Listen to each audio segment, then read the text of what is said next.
La Vendéenne faisait son entrée en Coupe d'Europe. Je te propose qu'on fasse le résumé du match et puis qu'on en parle juste après. La WSE Trophy samedi face aux Italiens de Giovinazzo. Après un début de match intense, ce sont les locaux qui ouvrent logiquement le score grâce à leur capitaine. Toujours lui, Nathan Jefflot, 17e minute de jeu sur cette action. Vous allez le voir. Grosse frappe. Un peu contré. Le reste de la première mi-temps est globalement maîtrisé par les locaux. Et à la pause, c'est les Vendéens qui mènent 1-0. Mais le match reste très ouvert. Attention, avec des occasions de part et d'autre. Rien n'est encore fait. La seconde période démarre sur un coup dur pour les Vendéens. Un carton bleu infligé à Amaury Alanik qui laisse en infériorité numérique ses coéquipiers. Et les Italiens n'en demandaient pas autant et vont en profiter immédiatement et marquent 2 fois coup sur coup, 29e et 30e minute. Ce qui fait que sur cette relance ratée là que vous allez voir, les Italiens repassent devant, passent tout simplement même devant, 2-1 pour eux. Les Lyonnais sont un petit peu sonnés, mais ne baissent pas les bras. Les minutes défilent, mais heureusement, encore lui, Nathan Jefflot, 37e minute.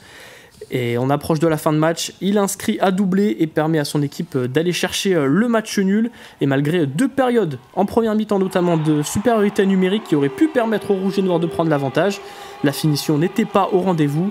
Et en fin de rencontre, c'est le gardien lyonnais qui va s'illustrer et permettre aux siens de conserver ce match nul. 8e de finale retour dans 2 semaines en Italie pour la Vendéenne à Giovinazzo.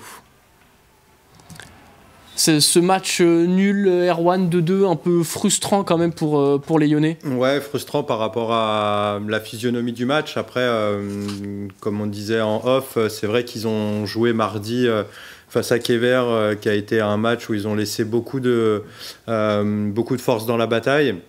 Il a été frustrant aussi parce que la Vendéenne s'est retrouvée 2 fois en infériorité numérique et n'a pas marqué. Giovinazzo s'est retrouvé 1 fois et a marqué. Et les règles ont changé cette année. Avant, en 4 contre 3, dès qu'il y avait but, on repassait en 4 contre 4. Et là, dorénavant, c'est pas le cas. Donc ça aurait pu être une occasion, en tous les cas, de pouvoir passer devant et largement au score. Ça n'a pas été fait. On a senti pas mal de frustration chez les joueurs et même dans le staff et même dans le public, un peu tout le monde. Mais néanmoins, ce qui est important, c'est que même en faisant un mauvais match, il y a 2-2 et le match n'est pas perdu. Donc ils vont aller à Giovinazzo avec toutes les chances, en tous les cas, de leur côté pour pouvoir se qualifier. Ouais. Je propose qu'on écoute justement Nathan Jefflot, le coach de la Vendéenne, et le coach italien. Un carton bleu un peu bête et qui nous fait mal parce qu'on prend les 2 buts en infériorité. On sait qu'avec cette nouvelle règle, les infériorités sont très, très importantes. Donc on voit la différence. Nous, on a eu 2 supériorités où on n'a pas marqué et ils en ont eu une où ils ont mis 2 buts. Donc ça fait un score de 2-2 alors que ça aurait pu faire 4-0. Mais donc un peu décevant sur ce point-là. Ouais. On avait peu d'informations sur eux. Au final, c'est une équipe qu'on n'a jamais joué avec beaucoup de joueurs nouveaux dans leur équipe. Donc c'était un peu l'inconnu. Aujourd'hui, on a un match solide qu'on peut analyser pour dans 2 semaines. Je ne vais pas faire un bon match parce que les tactiques, il y a 3 ou 4 joueurs qui n'ont fait ou qui, moi, expliquent mal les tactiques, ils ne comprennent pas.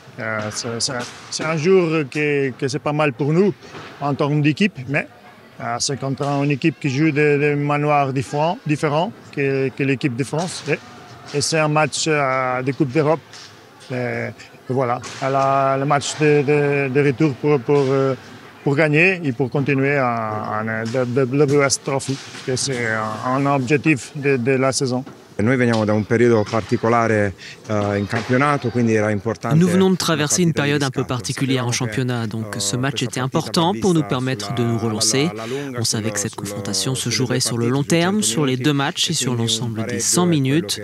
Ce match nul est parfait pour nous. On ramène le résultat à la maison en espérant profiter de l'avantage du terrain au retour. Quoi qu'il en soit, félicitations à la Vendéenne. C'était vraiment un plaisir de jouer dans cette salle. Il y avait 2 belles équipes sur le parquet et je pense que le public a assisté à un très beau spectacle. Un spettacolo importante per il pubblico.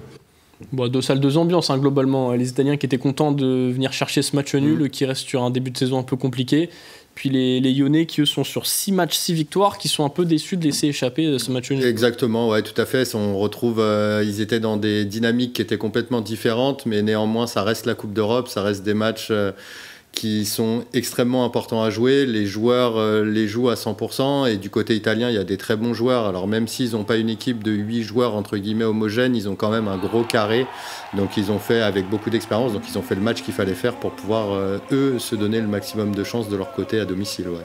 Ça, c'était le match 8e de finale aller. Il y a le retour là-bas en Italie. Ouais. Ça va pas être facile d'aller jouer là-bas. Non, ça va pas être facile, mais comme on disait, nous en équipe française, on sait pas faire. Donc avoir un but d'avance, en avoir 2, on sait pas faire. On a tendance à s'endormir. Là, pour le coup, la Vendéenne va être obligée de gagner quoi qu'il arrive. Donc ils vont aussi se servir de ce match-là pour voir ce qui a potentiellement été mal fait et bien fait aussi. Mais maintenant, ça va être à eux de devoir se donner au maximum, comme ils savent très bien le faire depuis le début de saison, pour pouvoir aller se qualifier là-bas, qui serait une très belle victoire. Et puis autre club vendéen aussi qui joue cette WSE Trophy, donc la 3e Coupe d'Europe, c'est le Poiré Roller, qui se déplaçait en Espagne dans la banlieue de Barcelone à Saint-Just. Défaite 3-2 pour eux, défaite plutôt logique face à l'un des favoris, tu le disais. Ouais, c'est une équipe qui est quand même assez costaud de Saint-Just, et c'est un très beau résultat que réalise le Poiré, qui vont les recevoir du coup chez eux. Donc le Poiré se donne le droit de rêver, et ça va, nul doute que ça va donner vraiment un super match à la Montpellière. Et oui, Saint-Just, on le disait, effectivement, il y a Saint-Just, il y a Giovinazzo, il y a la Vendéenne, il y a plusieurs équipes françaises qui peuvent prétendre au Final Four. Donc ce serait vraiment un très bel exploit que le Poiré ferait en éliminant Saint-Just. Ouais. Alors que le Poiré, eux, réalise un début de saison un peu plus mitigé. C'est 2 défaites, 1 nul, 3 défaites, 1 nul, 2 victoires. Non, 2 défaites, 1 nul, 3 victoires en championnat.